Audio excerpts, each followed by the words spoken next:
Physics का हम लोग क्या कर रहे हैं, फिजिक्स का हम लोग टॉपिक पढ़ रहे हैं, जिसमें पहला चैप्टर हम लोग पढ़ चुके हैं और दूसरा चैप्टर हमारा क्या है, यांत्रिकी मैकेनिक्स। और ये यूपीएससी, बीपीएससी, एसएससी, रेलवे इस सब के लिए उपयोगी है। तो आज हम इसका शुरुआत किए थ्योरी पोर्शन, और थ्योरी पोर्शन में कुछ जितना इस बोर्ड पर अट गया उतना समझाने का हम कोशिश करेंगे।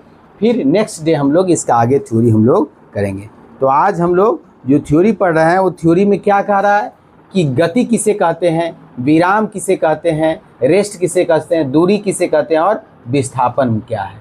यानी कि हम लोग आज चार चीज़ों को पढ़ेंगे। गति का डिफिनीशन पढ़ेंगे, विराम का डिफिनीशन पढ़ेंगे, इसके बाद दूरी का डिफिनीशन पढ़ेंगे और विस्थापन यानी डिस्प्लेसमेंट का डिफिनीशन परिभाषा को हम लोग समझेंगे। तो अब हम लोग चलिए बिना देरी की हुई, आज तारीख है तुम्हारा 13/8/2026 और ये गुरुवार का दिन है। इस दिन हम अब ये वीडियो रिकॉर्ड करके आपके सामने प्रस्तुत करेंगे। तो चलिए क्या कहता है, गति किसे कहता है। कह रहा है यदि कोई वस्तु किसी अन्य वस्तु के सापेक्ष, क्या कह रहा है, यदि कोई वस्तु किसी अन्य वस्तु के सापेक्ष, मान लो ये एक वस्तु है, ये एक वस्तु है, यानी इसकी जो गति है इसके सापेक्ष, इस वस्तु के सापेक्ष क्या कह रहा है, यदि कोई वस्तु किसी अन्य वस्तु के सापेक्ष समय परिवर्तन के साथ अपनी स्थिति में परिवर्तन करती है तो इसे वस्तु की गति की अवस्था कहा जाता है। यानी ये वस्तु के सापेक्ष ये वस्तु समय के साथ अपनी स्थिति को परिवर्तन कर रहा है, यानी यहाँ से यहाँ जा रहा है, तो ये वस्तु क्या हो गया, गति में कहा जाएगा। अगर ये वस्तु इस वस्तु की अपेक्षा यहीं पर स्थिर है तो ये विराम में कहा जाता है। अगर ये वस्तु स्थिर है इस वस्तु की अपेक्षा, ये वस्तु क्या कर रहा है, ये मोशन कर रहा है, यहाँ से यहाँ जा रहा है समय के साथ। अभी 10 बजे यहाँ था, 11 बजे यहाँ चला गया, तो इसका मतलब क्या होगा, ये वस्तु जो है ये गति में है किस, इस वस्तु की अपेक्षा। दूसरा डिफिनीशन क्या कह रहा है कि विराम किसे कहते हैं, यदि कोई वस्तु किसी अन्य वस्तु के सापेक्ष समय परिवर्तन के साथ अपनी स्थिति में परिवर्तन न करे, इसे वस्तु की विराम अवस्था कहा जाता है। यानी दो वस्तु हमारे पास है, यानी ये एक वस्तु है, ये एक वस्तु है, ये वस्तु समय के साथ अपनी स्थिति में परिवर्तन नहीं करता है, जहीं है वहीं खड़ा है, तो इस वस्तु के सापेक्ष ये वस्तु क्या कहलाएगा, विराम में कहलाएगा। अगर ये वस्तु के सापेक्ष ये वस्तु है, ये वस्तु है, इस वस्तु के सापेक्ष क्या कर रहा है, समय में अपना परिवर्तन नहीं कर रहा है, जहाँ है वहीं है, तो ये वस्तु क्या हो गया, इस वस्तु के सापेक्ष विराम की अवस्था में कहा जाता है। तो ये दो चीज़ें है, डिफिनीशन है, पहला है मोशन, दूसरा है रेस्ट।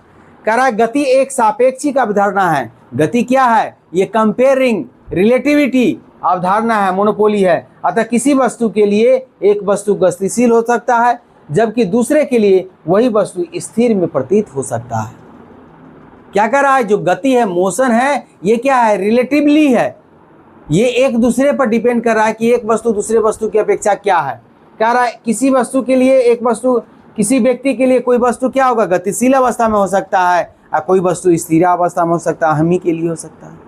तो इसमें उदाहरण के थ्रू क्या समझाया है कि उदाहरण के थ्रू गतिशील बस में वैसे व्यक्ति के लिए सड़क पर लगे वृक्ष, अगर मैं कोई यात्री है जो बस में जो गतिशील बस है उसमें यात्रा कर रहा है, तो क्या होगा, बस के यात्री, तो क्या कह रहा है, सड़क पर लगे वृक्ष बस के यात्रियों को गतिशील एवं सभी यात्री विरामावस्था में प्रतीत होगा। यानी कि बस में जो बैठा व्यक्ति है वो व्यक्ति क्या है, सड़क पर किनारे लगे वृक्ष, और बस के यात्रियों को गतिशील और सभी यात्री क्या होगा तुम्हारा, विरामावस्था में। यानी क्या कह रहा है इसमें कि बस में अगर कोई वस्तु बैठा है, व्यक्ति बैठा है, तो उसको रोड के किनारे लगा हुआ वृक्ष तुमको क्या लगेगा, गतिशील लगेगा।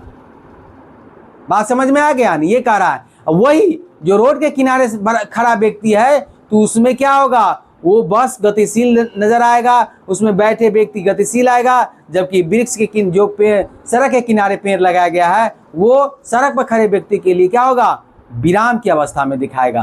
तो एक व्यक्ति जो सड़क पर खड़ा है उसके लिए दो कंडीशन हो गया, एक व्यक्ति क्या, वृक्ष खड़ी तुम्हारा क्या हो गया, स्थिर अवस्था में है, जबकि बस में बैठा यात्री क्या है, गतिशील अवस्था में है।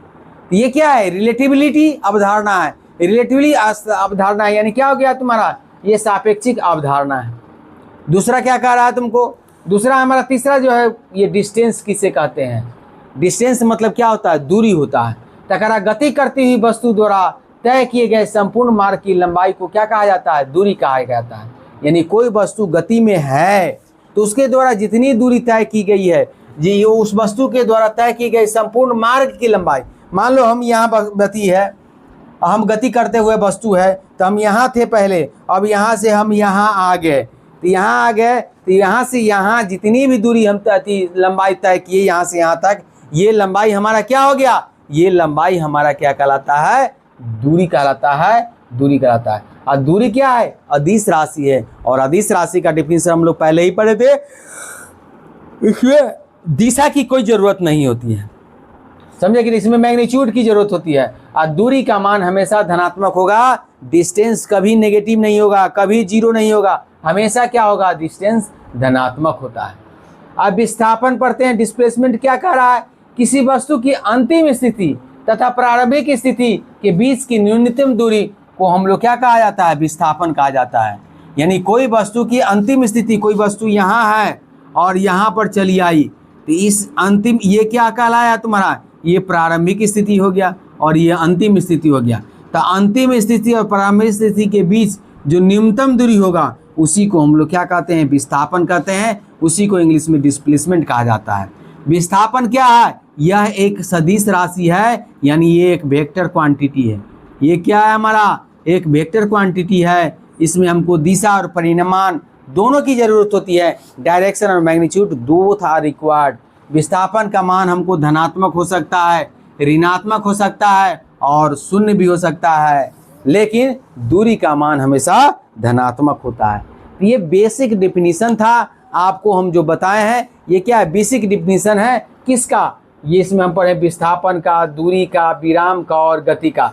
ये चार चीज़ इसमें हम लोग पढ़े हैं भौतिकी में, यांत्रिकी में। कल हम लोग पढ़ेंगे, क्या पढ़ेंगे हम लोग, चाल पढ़ेंगे, वेग पढ़ेंगे, इसके बाद क्या पढ़ेंगे, त्वरण पढ़ेंगे, और उससे रिलेटेड जो भी त्वरण का जो हमारा इक्वेशन बनता है उसको हम लोग पढ़ेंगे। तो हम छोटा छोटा वीडियो आपको बना कर देते हैं, आप इसको बड़ी ध्यान से पढ़िए और समझने का कोशिश कीजिए कि हम क्या बताना चाह रहा है, कि गति किसे कहते हैं, विराम किसे कहते हैं, दूरी क्या कहलाता है और विस्थापन में क्या अंतर है। ये सारे चीज़ क्या है, आपको थोड़ा सा माइंड में बैठा लेना है कि इसमें क्या क्या हो सकता है। और आपको जब भी इस तरह से क्वेश्चन पूछे तो आप इसमें क्वेश्चन पूछ सकता है कि विस्थापन का मान डैश हो सकता है, पहला धनात्मक हो सकता है, दूसरा ऋणात्मक हो सकता है, तीसरा शून्य हो सकता है, चौथा उपयुक्त में से तीनों हो सकता है। तो आपको इसमें आंसर, अगर डिफिनीशन नहीं पढ़ेगा ठीक से तो आप लोग इसको नहीं बना सकते हैं, समझे कि नहीं। तो आज हम लोग जो थोड़ा थोड़ा थ्योरी पढ़ रहे हैं उसी थ्योरी को आगे बढ़ाकर हम लोग कल फिर हम लोग इसकी आगे की जानकारी को हम लोग प्राप्त करेंगे।